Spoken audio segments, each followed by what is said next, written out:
சரக்கு அடிக்கும்போது சைடிஸு நாக்குல நச்சுன்னு இருக்கேன்ட்டு ஒண்ணுக்கு 2 கப்பு வாங்கி முழுங்கினது தப்பா போச்சே. இந்த கடி கடுக்குது. ஐயோ! வச்சு இந்த கட்டில தேய்ன்னு தேய்ச்சிட வேண்டியதுதான். என்னடா வரிப்புலி? வரிப்புலியும் இல்ல, சுழிப்புலியும் இல்ல. அங்கே நில்லு.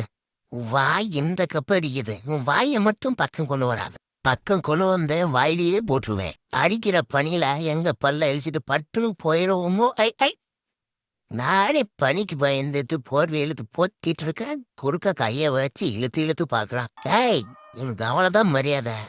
திரும்பவும் இழுத்தனா செவிலே போட்டுருவேன். அப்படிதான் அப்படிதான் அப்படிதான். ஐயா சாமி, அந்த இடத்துல மேடு தெரியுது பாரு. அது சமம் பண்ண தண்ணி பட்டா அப்படியே தண்ணி தரையோட போயிடணும். சரியா? நீ சொல்றது கரெக்ட். நீ அங்கேயே இரு, அது மட்டும் போதும் எனக்கு. நான் பார்த்துக்கிறேன் மற்றதெல்லாம். சரியா? சரிடா ஐயா சாமி, வர